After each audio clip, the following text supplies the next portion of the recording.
Hey guys, I'm Rob, my brother Charlie. Today we have a special guest on the running journey. Pretty excited. We've been chatting with our guest, trying to get her on for a while, and we're thrilled to have you here, guys. Today's guest has definitely been through a lot. She's an unbelievable athlete. I'll let her tell you guys a bit about her story, but a Winnipegger now, Leanne Taylor. Leanne, thank you so much for being here today.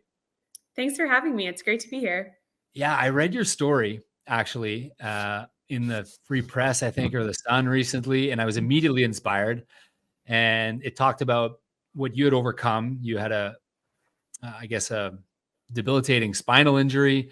You went through this period of time where I guess you didn't know what to do, and then eventually you became this. I mean, you were probably already a phenomenal athlete, but you've become like an Olympian, Paralympian. Is that the right way to say that? Soon to be, yeah. I'm racing. I'll be officially a Paralympian in Paris this year. Oh, I think you're already there. You're already there. You're doing the training, right? That's 90% of the work. So I read your story. I reached out, and thank you for agreeing to be here. We don't get to like this podcast is about Charlie and I, our journey, our running journey, and how we found fitness, how this changed our lives. But I think your story could probably touch and help a lot of people. I immediately was like, okay, if ever I get paralyzed, I want someone to put me in touch with Leanne, because it was like it was like jumping out of the page at me. So maybe, I don't know where you want to start, but tell us, I guess, a little bit about you. Sure. Yeah. Maybe I'll start in order. Before I was injured, like you said, I was an athlete, but not an impressive one. I loved sport, but I wasn't really particularly good at anything. I just liked it all.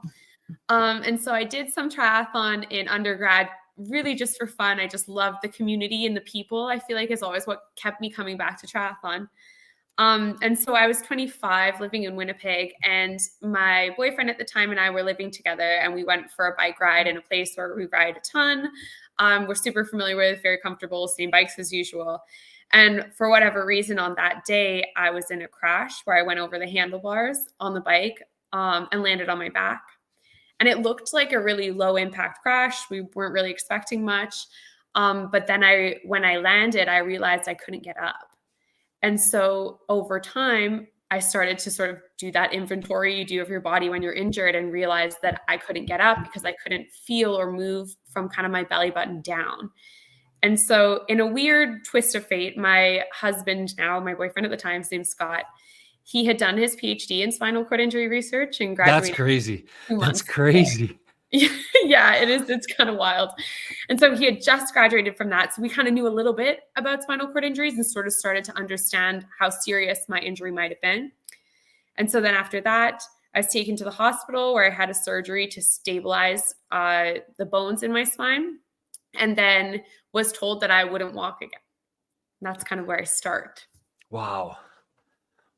Can I ask you, like, two things out of that really strike me? First is the feeling that you had when you opened your eyes after falling, and like, I don't know what you did. You probably went to get up and you couldn't. Do you remember that moment when you were like, uh-oh? Well, it's kind of funny because I think your brain really protects you in a lot of ways, and you don't. Anytime something happens, I don't think you go to this, like the intensity of what had happened to me. I don't think it was apparent to me at the time. And so I remember crashing and being like, oh, that's so embarrassing. Like, we always ride here, like people are around, like someone maybe knows me. That's so embarrassing. And then I also, even like when I went to get up and called Scott over, and actually a person who was biking by was a GP. And so he came to see if we were okay, and had very much the same perception from the outside, like looked like I was fine. And I remember sort of trying to not be too dramatic, like thinking like, okay, let's just wait a second, chill. This is going to be really embarrassing if you make a huge deal out of it. But it turns out it kind of was a huge deal. And then I'll just ask one more, and then I know Charlie's probably want to ask questions, but then you felt this feeling at the hospital that, so they brought you in there in an ambulance, I would imagine, or they called an ambulance. You went over there, and all this time I don't know, are you freaking out during this time, or are you just, oh, it'll be better. Yeah, I'm healthy. I'm young. Yeah. Like, I think my brain processed sort of every possible outcome, from like really extreme, being like, can I die from this? I don't think so, but I mean, I don't know, to like, there's a possibility that I'm permanently paralyzed, to there's a possibility that this is like really dramatic and I'm going home today and I'm going to be embarrassed. And so I think I was sort of trying to, in whatever way I could, prepare a little bit for whatever was told to me. And so then ultimately a poor resident physician had to tell me that I had a dislocation, which to me meant that there was, that high likelihood of spinal damage that was probably permanent. And I remember sort of at the time just feeling sorry for him, just like how hard it would be to be the person to tell someone that, because I think he sort of felt like he was telling me for the first time. And I felt like in some ways what felt lucky to me is that I had a little bit of knowledge and wasn't completely shocked by what he said. And I think that from the beginning, that really helped me in terms of processing, is to have like a little bit of understanding and never have to have someone tell me what my life would be like. Wow. Yeah, well, that's I think Rob wants me to ask a question now or something. No, he doesn't. Yeah, no. Well, I just can't imagine. Like, it sounds like something that just kind of just happened and totally like out of the blue, which is crazy. And it sounds like you dealt with it incredibly right from the onset. And it sounds like also that the knowledge that like you had about that going in was helpful right at the beginning from your husband, your now husband, your boyfriend at the time.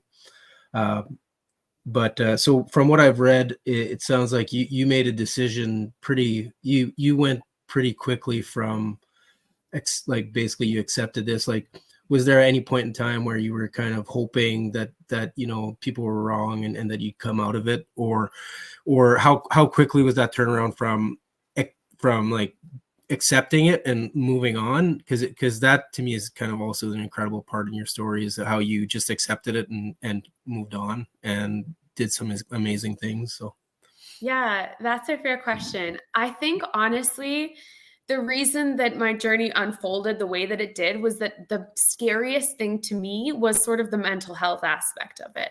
Like, of course, life as a paraplegic is difficult and it's different, and it wasn't what I expected, and a really tough pill to swallow. But I think my biggest fear was actually like what your life might look like afterwards, not because of paraplegia, but because of depression or because of anxiety or all of the different feelings that you have and have to deal with. And so I think what was more scary to me was the mental health aspect of it, which is why we really deliberately tried to address that from the beginning. And so when we made a lot of decisions in the beginning about like how to sort of proceed with our life, and one of them was whether to attend this intensive rehab program that was sort of aimed at trying to help people to walk again. And we paid for that ourselves. So it's sort of a big commitment to choose to do that. And so we had kind of decided that what we wanted to do is like give everything a period of time and like really try to put boundaries around everything. So for that program, we said, we're going to go 1 month. We're going to pay for this. We had to move to Saskatchewan. We're going to try it out. And if I have no functional gain within that 1 month, it's okay. And we're like not going to regret it. We're just going to say like, that's it. We're going to close that door. And so we tried to do that with different things as we move forward, so that we could kind of say we tried everything and feel like we tried everything, but then not have regrets in the future. yeah, that sounds smart. Really smart. Anyways, How many people would actually do that though? Like I keep being blown away. You're either the most I don't know. I guess there's a lot of empathy in what you do, but there's also a lot of ability to cope. Like that's I don't think I would go there. I think I would probably go to a dark spot. I don't know.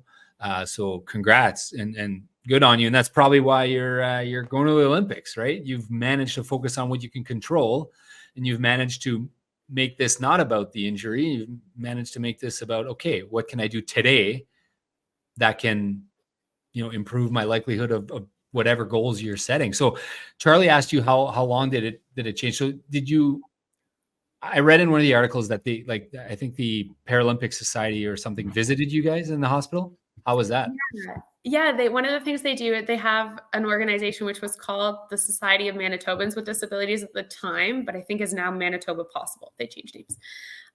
But they have different people who are peer mentors, and they kind of match them with other people who have new injuries based on kind of whatever they think might be supportive for you. So for me, I got a lot of athletes come and visit me, which was really incredible. And I remember certain athletes saying like, oh, you could go to the Paralympics. And I was like, oh yeah, whatever. I'm kind of old and like not that good at anything. Like, you know, like I'm not really into any particular sport. So whatever. And then my sister and I started Googling like what sports are in the Paralympics just to kind of see like, well, do any of these look like something we would really want to do? And I found paratriathlon, and I still really idolize the person that I found, like the former athlete. She's retired now, but I remember looking at like pictures of her doing paratriathlon as a wheelchair user and being like, whoa, this is the coolest thing I've ever seen. And sorry, who's that athlete? Her name's Emily Taft. She's an Australian athlete. Okay. And I met her actually years later at a competition and felt like such a fangirl and was like trying to be cool because I'm sure she doesn't know this. But yeah, I remember like finding a person who was doing this and being so impressed that people were still doing triathlons as wheelchair users and kind of thinking like, that seems like the kind of thing that I could get excited about. How does it work? How does paratriathlon work? That was my first question too. It's not intuitive. So we do the swim. We're always allowed to wear wetsuit pants, which other non-paratriathlon has temperatures that are wetsuit legal. And so paratriathlon also has different classifications. And so like visually impaired athletes do paratriathlon and amputees do paratriathlon, but I do paratriathlon with just wheelchair athletes. So everybody who I'm racing against is also doing it with like as a wheelchair user.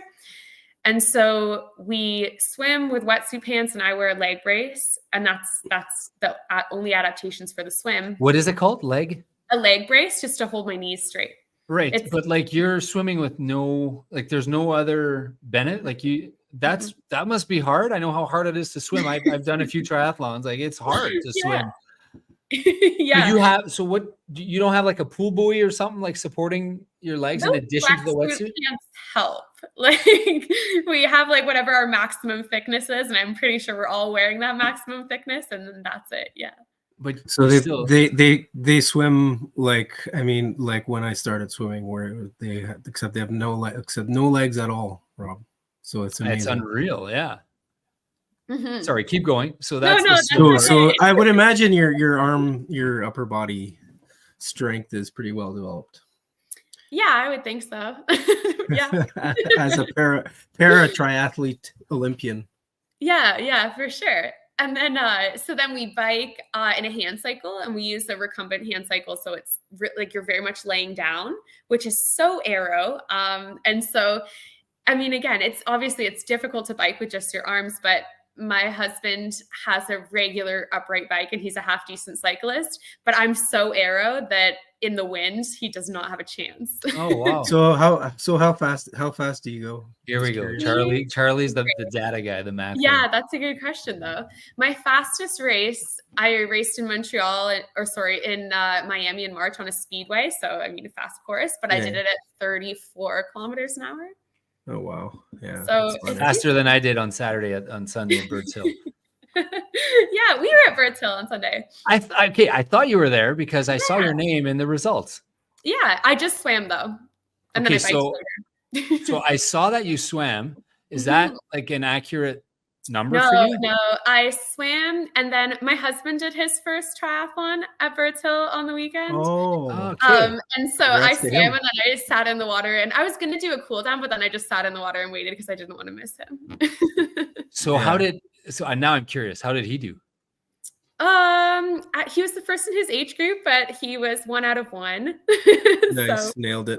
Depends how you want to look at it. Yeah. That's a win. That's a win. Yeah. That's what I thought. Okay, so you were there. Oh, I wish I would have.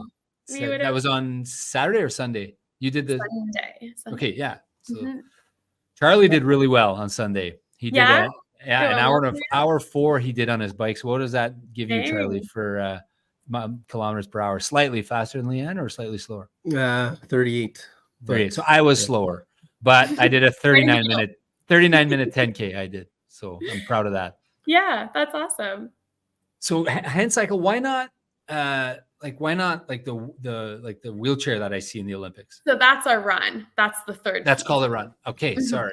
Yeah, no, that's okay. And so the difference is that the bike has gears, so we have the same sort of mechanical advantage in the bike as a regular upright cyclist. And then the racing wheelchair, you're literally pushing kind of the rims of the racing wheelchair. So even though when you look at that, it doesn't look much like a regular wheelchair. That's our racing version. So for the run part, like, is that like how they would do, like, whenever I watch like Chicago Marathon or Boston Marathon, that's like that's how they do it. And have you ever done those, like just the marathon, the half marathon or anything like that? I would love to do a full marathon. And I think my coach is hesitant that I might get injured doing a half marathon, or maybe that I'll fall in love with it. I'm not sure. Yeah. I could see that. But yeah. After the games, I think that's like pretty high on my priority list.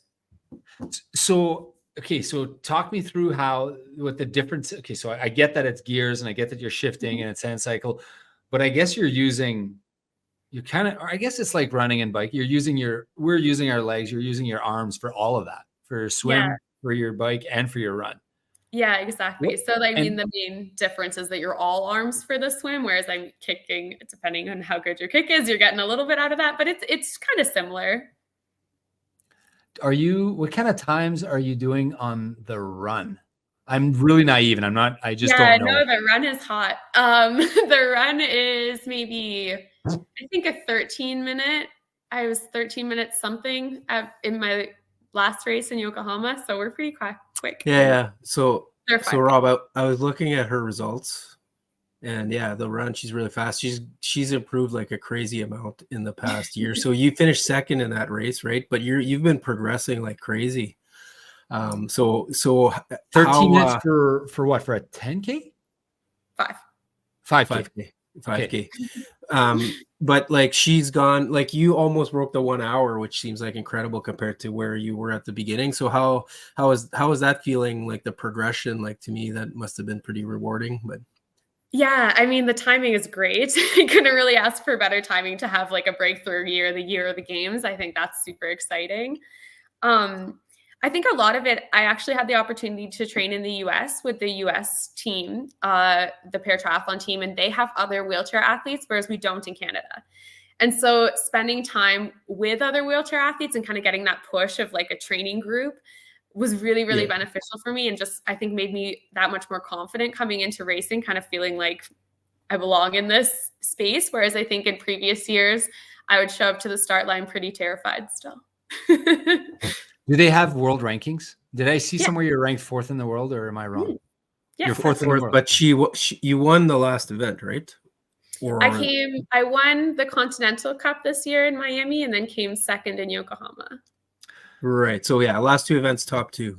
So that's the entire field. Like, that's the best of? Yeah, very close. So you're okay. You're expecting, how are you pumped? You got a chance at a medal here? Like, yeah, I am.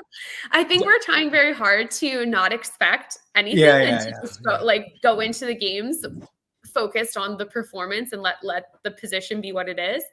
But yeah, I think it's a very exciting time for us to have those results. And I think I won in Miami, which is obviously my first win, and at a Continental Cup. So a huge piece to have that happen. Thank you. But then also to kind of repeat that result. I mean, I think you have one good result, and I need to see things more than once to really believe it. And so to kind of continue to get more and more evidence of where we're at going into the games is really exciting. So the Olympics, so para is always a couple of weeks after the Olympics, right? Yeah, we race September 2nd. September 2nd. Okay, so you have 3 months. Mm-hmm. So what does the next 3 months look like? We're leaving next week to go to Swansea in Wales in the UK to race there. And then we'll race on home soil in Montreal at the F1 track. Oh, nice. Should be fun. Yeah, when is that? That's the following week. So in 3 weeks on Saturday. And then go ahead. Do you know if there's going to be a Wrexham game that you might be able to attend? A what? Oh, never mind. So there's this show called Welcome to Wrexham. It's a soccer team, and I thought maybe in Wales. Oh, you might line up. Oh, in Wales. Oh, okay. So that would be the coolest. I wish we got to have. Well, it's owned by Ryan Reynolds, who's Canadian. Oh, okay. Yeah. Okay. I know what you're talking about now. Yeah. So anyway, sorry. No, you're fine. I digress.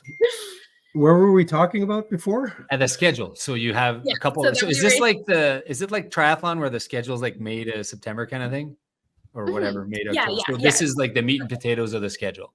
Yeah, it is. And my qualification or sort of my rankings going into the games can't be affected at this point. Like just the points are so that they are like, I can't move up and I can't move down. I think I'm going in like 4th. And so it's really like, I'm excited for these races in a unique way because I've never done a race that the consequence is really nothing. We always kind of cherry pick those races that are super important, but because of that, the outcome is really important. So I think it'll be really nice to do these races with like everything to gain in terms of, having a good race and feeling confident, but nothing to lose, because if it doesn't go well, then we just have something to learn from prior to the games. So excited. What do you gain? Like, aside from now, you would get points to qualify for the Olympics. Is that kind of what you're getting at? Yeah, exactly. How did that cycle work? How do you qualify for this? And how long ago did you start accumulating points, and how does it work? We have a 1-year period. So the prior to the games, so the qualification points end in July of this year, and they started previous July. So the Montreal race that we're doing will be the last race on the circuit that will count towards points for the games. And they take our top 3 scores within that period. And so if you have had some good results and you're lucky, frankly, like me, you can know already that no one can get enough points to bump you off the rankings. And so I haven't been officially sort of named to the team and the qualification isn't over. But that said, I can't be bumped off the rankings. And so it's fair to say I'll be going. So I read some of your comments about the 2021 Olympics where you just missed it. And I read the comments that you made after. Maybe you can kind of share them. I don't know if Rob's read them or anything, but like the comments you made after were really inspiring, actually. When you just missed it. I'm kind of glad you asked, because I feel even more strongly like those things are true now, having not qualified and then also having qualified, is that it's so hard to put yourself out there as an athlete or anybody doing anything and say like, I have this huge goal and I want to do it and I'm going to tell everyone about it and make sacrifices for it and, commit my life to this, knowing that there's actually a chance that you don't get it. And I think a lot of people just don't think of the athletes who don't qualify when you think of the games. You think of the athletes who do.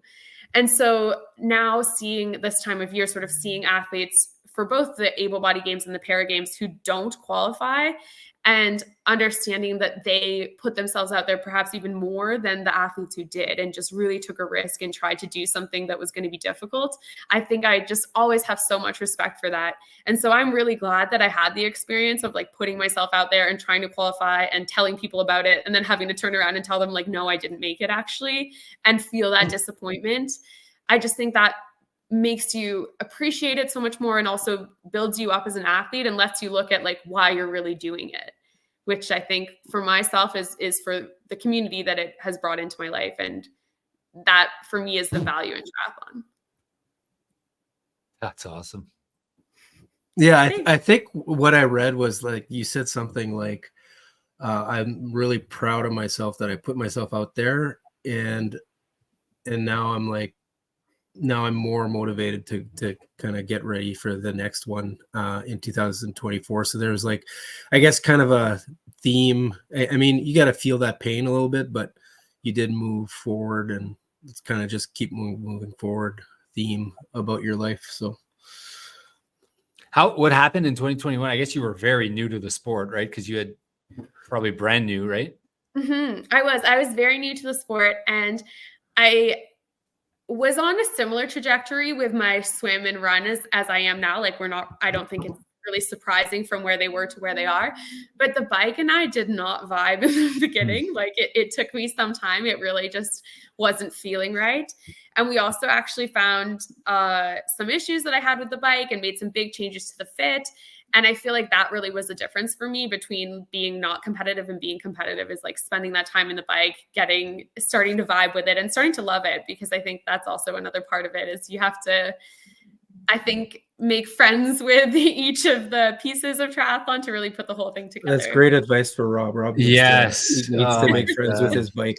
I'm not friends with my bike. Well, I hadn't been on my bike in 9 months, and I got on Sunday, and I was ahead of Charlie after that. Last year I beat him by 3-4 minutes, and I was but he's been biking, and he's friends with his bike. They're BFFs. Him and his bike. And my bike and I haven't been on speaking terms. Bike's been sleeping on the couch, and we didn't, and I pulled it out of the closet for this bike on Sunday, and I saw him like blow by me. It's like I wasn't even moving. He just blew right by me, and I was like, wow, this sucks. I just hated my hour and 17 minutes on the bike. It was just demoralizing. And I said, I'm never doing this again. This is ridiculous. You're not good at this. You stuck at it. And then I did the run part, and I was like, this is fun. This is fun. And I forgot how much I enjoyed the sport as a whole. But yes, you have to make friends with all three. Yeah, that was definitely me for years. Like, people would ask me my race strategy, and I'd be like, well, I'll have a good swim, die in the middle, and try to hold on, and then like bring it home with a good run. And so it's nice now to not have to have that middle section where you're like just fighting for your life. Are those things hard to drive? I think so. Yeah. I think to drive it, like to make it go the way you want it to at low speed, no, I think it's reasonable. But once you're kind of trying to push the speed and handle it, it can be tricky. I think you have to spend a lot of time learning it and learning its limits, which I think no one likes to do, but is a reality of learning how to bike. It's how many cogs, like I'm guessing you could have a smaller turn and a larger turn. Yeah, we actually, our bikes are, your two hands go together, like in one direction at once, rather than being offset. Don't ask me my gear ratios. I don't know. No, but like there's the cogs are at you, like kind of at your face. Yeah. At your face, right? Not I mean, sort of here. Yeah. Right. But and then how do you maneuver it? Like, how do you go left? Just lean? Steer, kind of like you can steer. So they do make hand cycles that are lean steer, and they're super fun. But they, whatever reason, haven't made those in the competitive hand cycles yet. I guess maybe they're too heavy. And so we steer like this. Oh, okay. How many crashes? And you said you made some bike fit adjustments, so that made you a bit more aero. Is that is like what? Yeah. Okay, yeah, more aero, and like if you think about it, you're sort of laying down in the bike, and so you're kind of trying to balance between being like aero and having your head nice and low, and then being able to see, and also being in an athletic position. And it takes some time also to kind of be like in this laying down position where you're like, maybe I could nap from here, to like feeling like you're ready to really put an effort from that position. And so kind of propping up different parts of your body so that your shoulders are where you want them to be in relation to the cranks. Parasport's kind of tricky because you can't just go and get a bike fit like you might want to. Yeah. So you're doing a lot of fiddling around and kind of seeing what other people are doing to figure out how you want to be positioned. So there's kind of like that problem solving challenge that's kind of part of it, which is that's what you love. You love that. Yeah, I love it. Yeah. You did. What did you do? 3 minutes better or something than last year on your bike? With less power? 3 minutes faster with 15 less watts. So that is wild. Is it a new bike? Same bike, just different position. Yeah. Yeah, it really makes a huge difference. And I think at first I wasn't so keen to accept that. Like one of the things we changed is my feet used to be flat and we pointed them. And when people were really like, our bike mechanic was like, oh, it's going to be so much more aero, and was really like gung ho on it. And I was like, oh, come on. Like, how much difference can this make? And then I wrote it after and was like, okay, what else can we point? So what is your watt output with hands? It can't be that high, right? It's got to be. It's really not low. as high. No. Yeah. It's not as high. I think I race between 120 and 130 if I'm like being really ambitious. That's way more than I thought. That's way more than I thought. Like we could probably do like 40 if we tried tomorrow. So I'm curious, as a future Olympian, so what's your training schedule like? Like it must be pretty that must be pretty heavy, I would imagine. Yeah, I think so. But I mean, it is a little bit tricky in triathlon, especially when you're doing just arms, because you do need a bit more recovery than if you were using that's true. Yeah. But we do, I mean, 15 to 17 hours a week kind of thing. And we do like 2 to 3 sessions a day. I recently I was working part-time. I'm still working part-time, but I'm just for the games, I'm taking 3 months off from kind of my day job. Good call. Yeah. Thank you. It's a hard decision to make, but I'm really excited to kind of do that and just really get the recovery piece on point, because I think that's going to be really important for me. Sleep 12 hours a day if you need, whatever. Yeah, maybe.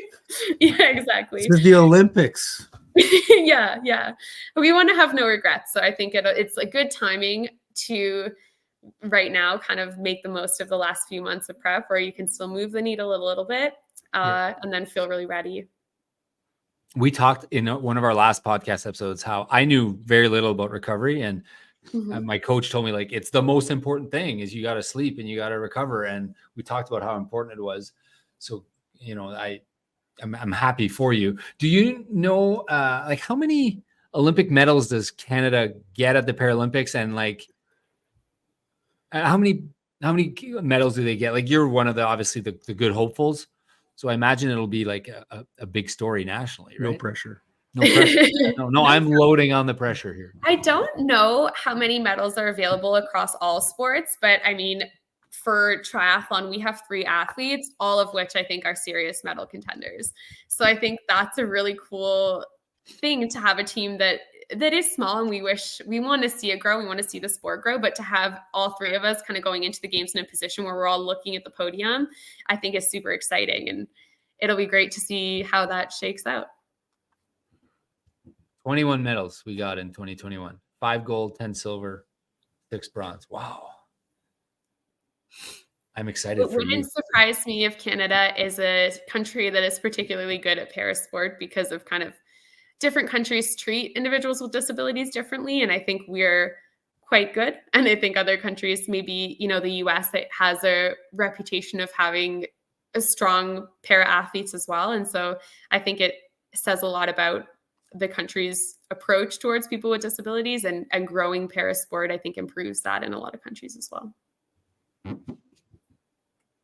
Do you have, so you do weight training, you do biking and running and swimming, like that's your training right now?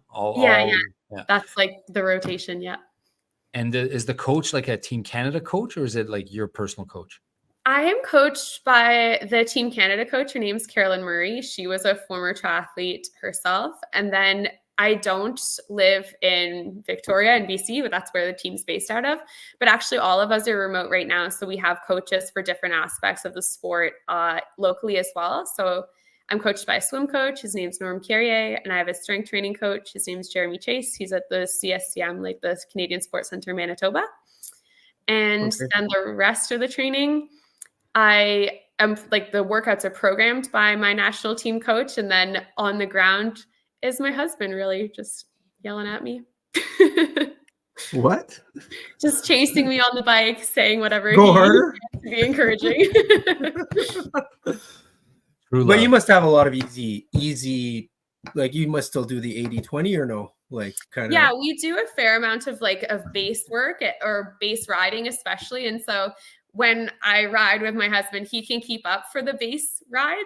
And then when we do the efforts, I'll be like, okay, I'll see you in a little bit. See you later. Yeah. You guys go like to Birds Hill for that, or? Yeah. Wow. It's a small world. It is. And I guess you have like long. No, I guess you don't do long because your distance is shorter. So yeah, sorry. Yeah, it can still help though, from what I understand. Like I know, like 1,500 meter runners do long miles too. Training. Yeah, for sure. Like our bike distance is 20K, but I think we probably do, up to 60, maybe 70 in some rides. So we've not at race pace, obviously, but we definitely do a longer distance. I am interested after the games in doing a half Ironman. I think it would just be a cool thing to do. And there's not that many wheelchair athletes who've done them. So I think it's nice to kind of open that up a little bit more and give it a go. So how have you found like the progression of maybe having that access? Like, I think that's like, I saw on the St. Malo Triathlon website today that, as I'm debating if I want to register still, but I saw that you had been there previously. So I guess like the access that is, I know it's people are trying to get better. So how is like even signing up for an Ironman must be, or half Ironman must be really hard, I would imagine, for someone in your shoes, or is that getting better? I think maybe I have a skewed version of how difficult it will be because I had such a good experience in Manitoba. So before I had even raced, like when I wanted to, I didn't know who to ask or where to go. And so I had actually reached out to Jared Spire, who's the director of Triathlon Manitoba, and said, like, I want to do some triathlons as a wheelchair user in Manitoba. And I remember sitting in his office just feeling totally ridiculous because like I barely believed that people could do this. And I don't know what his experience was like in para, but I imagined it wasn't a lot.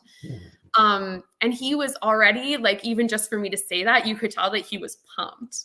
He was like excited to see someone wanting to do that. And I feel like the reception that I've received in general from the triathlon community in Manitoba has been totally like that. Like people are excited and they want to help and they are not afraid, which I think is a thing that you see sometimes, that if someone wants to come and register for an event and you don't know how they're going to complete it, it can kind of make people nervous. Like, is it dangerous? Like, how is this going to work? And I feel like in Manitoba, they just were super brave about it and approached it with curiosity from both parts, because I didn't really know how it was going to work either. But we just made it happen at multiple events in Manitoba. And then those are the events that got added to that list of sort of para accessible events in Manitoba. I think just based on ones that I had done and that we were like, oh yeah, this can be done. Cool. So you're kind of blazing, you're paving you're trailblazing for others. That's great. Yeah. I would love for that to be the case. I feel like it's one of those sports where the community would be so positive and helpful and accepting towards the disabled community. And I would love to see more athletes giving it a go. I'm positive I saw hand cycle. Is that the right term? Hand cycle athletes at my last Ironman. I'm positive. Like they have them at some Ironman or at all of them. They allow it. It's got to be. Yeah, I think that I don't know if they could all allow it, just because I don't know how the transitions would work for some of them. Like I don't think every race course can be made accessible, but I think every race course that can be made accessible is starting to open up to para. Where did you do your last Ironman? My last one was at the World Championships in Nice. Amazing. It wasn't a good day, but that's when I fell out of love with my bike. Oh, climbing up the mountains, and I wasn't nearly good enough. Rob, you were brave and you put yourself out there. Okay, thank you, Charlie. Thank you. I'm learning from Leanne. So absolutely. Yeah. Do you need to have like a handler or someone for all the races? Mm-hmm. So we are allowed, all of the athletes in the wheelchair class are allowed and can choose not to, but can have a handler. And so we're removed from the swim by exit handlers that are the handlers of the race. So they're volunteers from the race, and they have like a little sling and they carry us like, the princess chair thing you might have done as a kid where you like cross arms and hold hands and carry someone. They do that. And then our own handler is allowed to help us in our transition box. And so my husband stands in the transition box and does the handling. And so he helps me from my day chair into my hand cycle, and then from my hand cycle into my racing wheelchair. And I always think he has the most stressful job of the whole race, just to like. I would be so stressed. I can't even do my own transition. Because I feel like could he not affect if he doesn't do a perfect job, you might cost you that gold medal. No pressure. Yeah, no pressure, Scott. No pressure, but yeah, it's so true. And I feel like he can lose the race, but he can't really win it. Like, no, exactly. If I get that gold medal in Paris, no one's going to turn around and be like, "Oh, that handler, though." So yeah, it's a tough position to be in, but he does it well. I think I could have used a handler on Sunday just to put my Alpha Flies on. I could not. I was useless.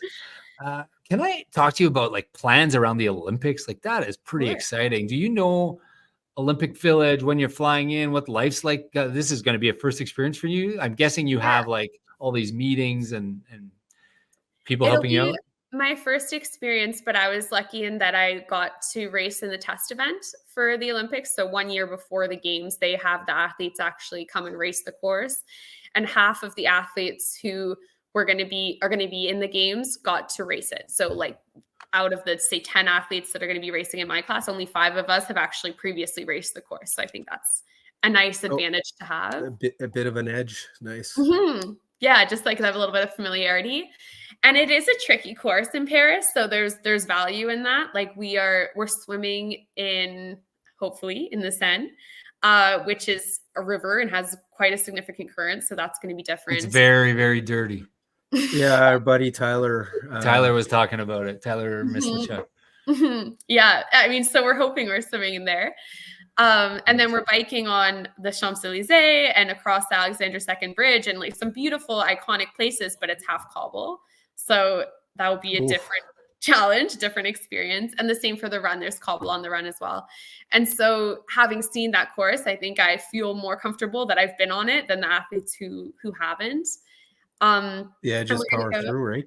Yeah, I mean, you just do the same thing, I guess. Are you adjusting your bike at all, or for cobble, or no? We didn't make a lot of changes. We added some like additional padding to the back of your head, basically, because the hand cycle, you're laying down, and so your neck and your head are on the frame, and it's carbon, so it's not very flexible, very forgiving. So I think for the most of it, we'll be lifting our heads on the cobble anyway, but we kind of did sort of factor that into how we were going to ride.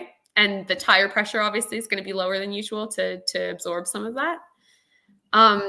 Yeah. And then in terms of prep, we're going to go to Banyoles in Spain 2 weeks before the games and do a week of staging there and then a week in Paris.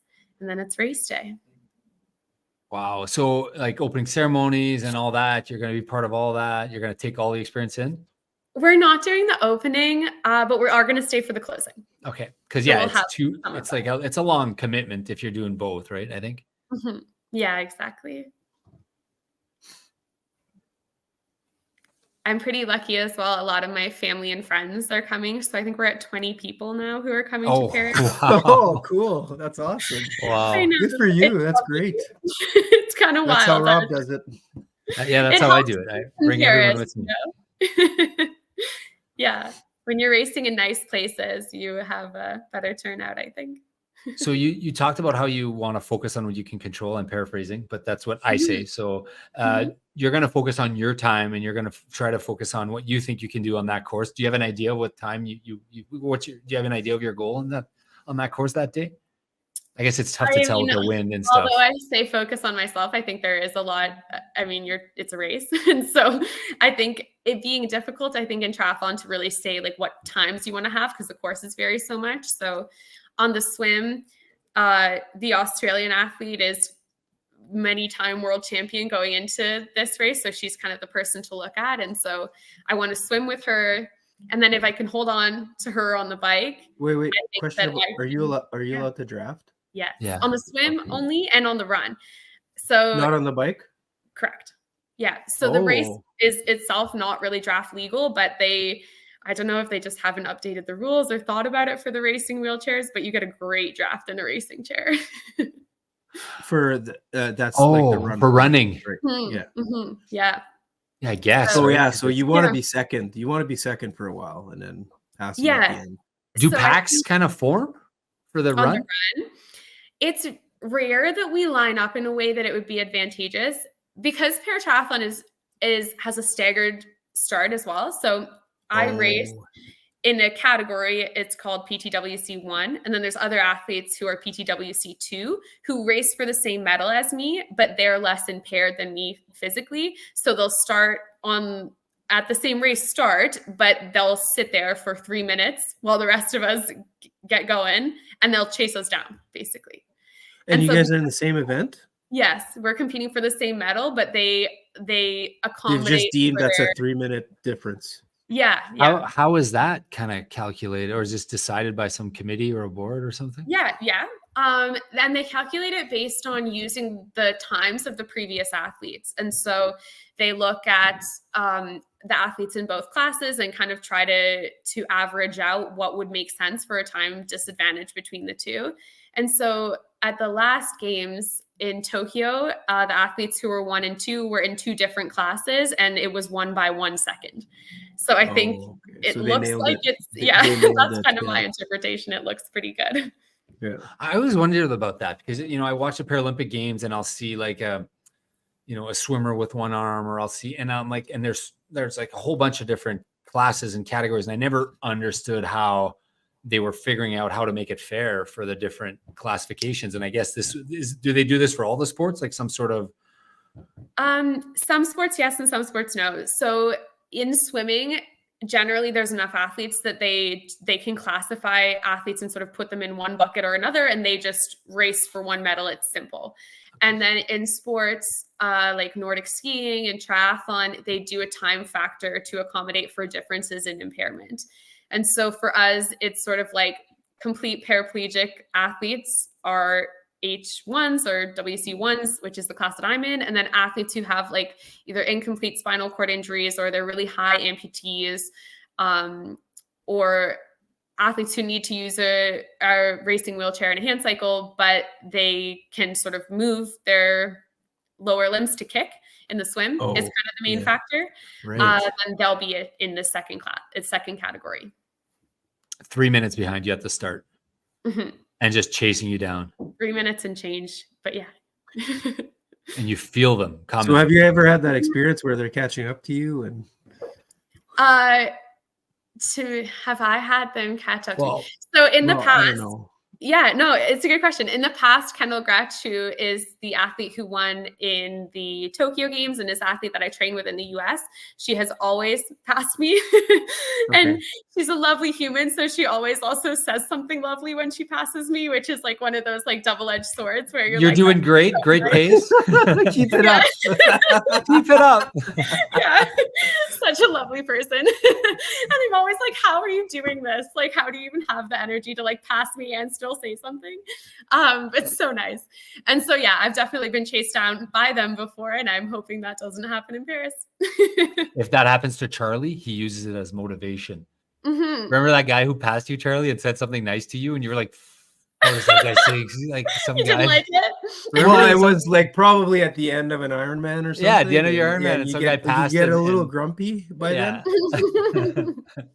The longer the race goes, the grumpier you get for some reason. I don't know. Mm-hmm. Mm-hmm. That's absolutely true. When you won the big race recently, the pre-race qualifier, the prep race, I don't know what they would call it. Is there a tour? There's a world championship tour kind of thing? Yeah, exactly. So similar to able-bodied triathlon, we have races that are worth sort of different amounts. So the race that I won in Miami was a Continental Cup. So it was all of America's athletes were in it. So the Australian athlete, who's probably the favorite to win in Paris, wasn't in that race. And then sort of my major competition other than her were in it. Okay. And on that race, you would have been in first place, obviously. And there were gals coming up to you, I would imagine, that were trying to catch you, and they finished behind you, I would imagine, right? Yeah. Especially if they were starting 3 minutes back. Yeah. It's a tough position to be in, I think, to be one of those athletes who has to close the gap. But in some ways, I think I would rather be hunter than hunted, Yeah, for sure. I don't know.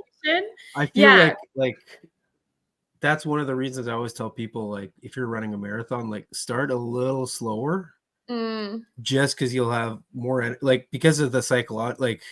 Passing people is fun, or catching people. I don't know. It's just for us. We're not really racing like you are, but still, it's in our minds, though, Charlie. It's pretty important. Always a race. Though it is for sure. I think you get that little dopamine hit every time you pass someone, and it's very much the opposite when you get passed. Yeah. Even though it's like you're not really racing that person, you still get that thing. Yeah, for sure. That's what I kept. You are, though.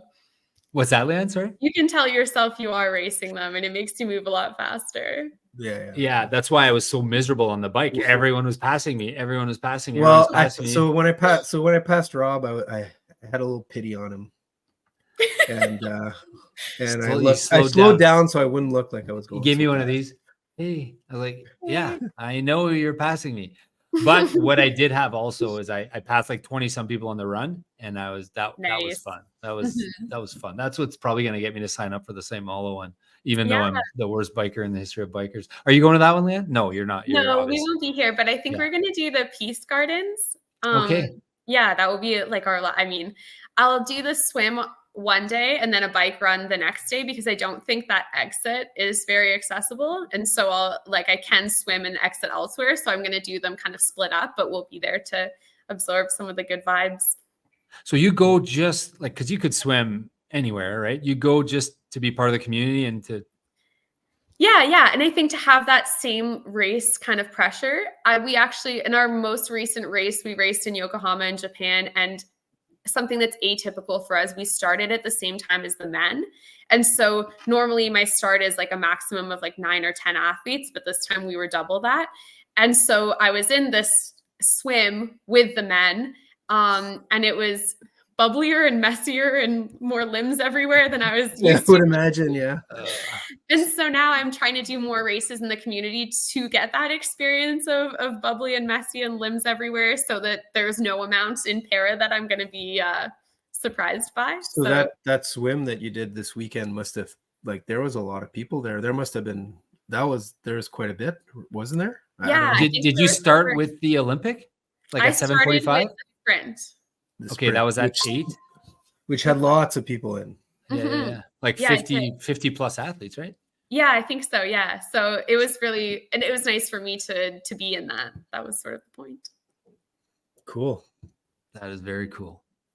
Hey, can I ask you about just like perspective, if you had advice for, first off, advice for anyone, and then maybe advice for anyone who's going through a tough time or something similar to what you went through? Yeah, I think advice for anyone. Like for us, Charlie and I, we're not elite athletes at all, but we love this sport, and we're trying hard, and we're trying to get better and whatever. I think your determination that you're getting to the Olympics is, I want to hear what, Olympians have to say. Yeah, sure. I think this sport sport in general, but triathlon for sure can be so unforgiving. And I think you can take meaning out of things that can be really hard on yourself. So you can, look at a bad result and say something about yourself that isn't helpful and maybe isn't even true. Or you can take that same thing that happened in sport and take a different meaning out of it.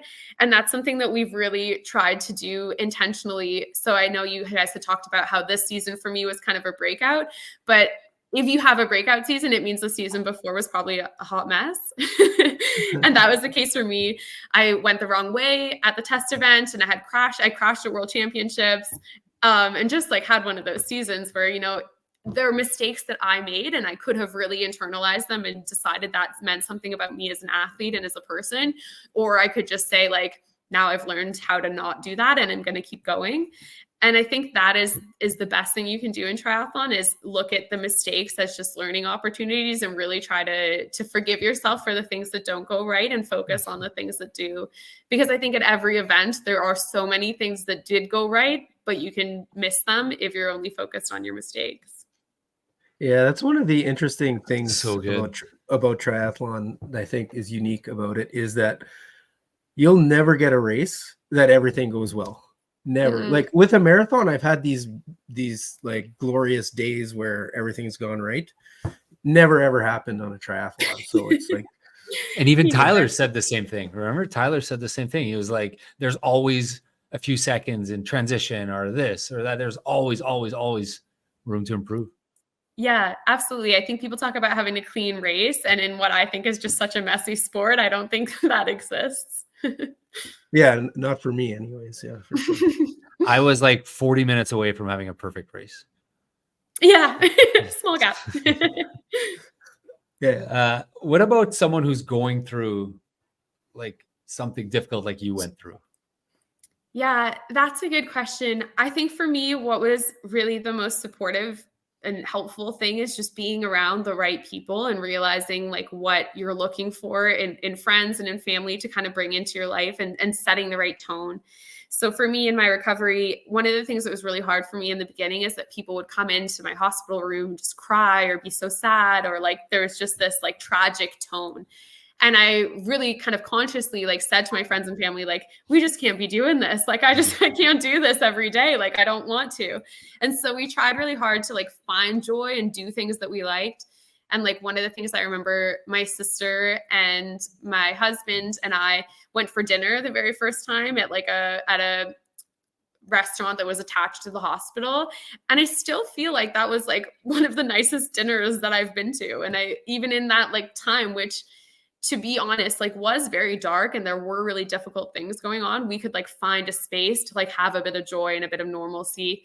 And so I think I would just encourage people to try to like find that space, whether it's like with a certain person or reading a book or watching a show or wherever you can kind of feel like in this moment, everything's okay, and we'll build from there. That's great advice. So you've been getting a lot of recognition in the past couple of years, I would imagine. And like you won the 2022 Triathlon Elite Athlete of Manitoba last year. And you've had kind of you've been featured in magazines or in articles and things like that. And every time we see your picture, you have like a really big smile. So you look like you're always really happy, and that's super inspiring. How do you keep that positive outlook all the time, or as often as we see it? I think it's one of those things that kind of gets challenged actually going into the games, is like the intensity goes up. And I think a lot of people don't think that if you're having fun, you're not serious. And for me, like it has to be the opposite. Like I can't perform if I'm not having fun. I won't do it. I'll just freak out. And that's awesome. I think I very intentionally made friends with my competitors. And so when I sit on the start line and people are stressed, I'm like waving to one of them, or like, we're like having a nice time, or like joking about the race or whatever, like sharing if we're a little bit nervous, like if there's jellyfish or waves or something, like sharing that and just being honest about it with each other. And I think for me, it had to be that way. And not everyone's that way. And I think that's totally fine. I don't think you have to be any particular way in your preparation. Like if it feels right to be serious for a person, I think that's fine too. But for me, I just don't turn up the performance with the intensity, I don't think. And so do you think that like with the experiences you've had in your life and that you're able to kind of take things not as seriously? Like, I mean, you do take them, like you'll put in your 100%, million% effort or whatever you do to train or whatever, but then you just, it's still just a thing, right? It's not, you don't take things too seriously. Is that kind of, I really think so. Yeah, for sure. I think that when you realize, I mean, I worked really hard to be here, but then when you ask yourself, like, why did I work really hard to be here? For me, it's not for a medal. And it's fine if it is, but for me, that's just not it. When people ask me like what I'm proud of in my triathlon career, I think about like my friends that I've made and like the things that I've learned and the connections and how much in some ways my racing has brought my family together and my friends and things like that. And those are the things that like I will take from my career and really be excited about. And I think, honestly, I love a win and I am competitive, but when it comes down to what I'm most excited about, it's not winning. It's the people and the connections and the experiences. So I try to not lose touch of that. Although that being said, you're not thinking about that when you're racing. Yeah. But that's kind of to me, that's like for like, that competitive spirit is kind of a different joy in itself. It's like, I don't know how to explain it, but if you're naturally you have that kind of competitive, I think that just does it on its own. Like I don't have to do much to feel that way. If someone is like, beside me in the swim or whatever, like I'm racing them. It's just how it is. You have to turn it down, if anything. A flow thing almost. Yeah.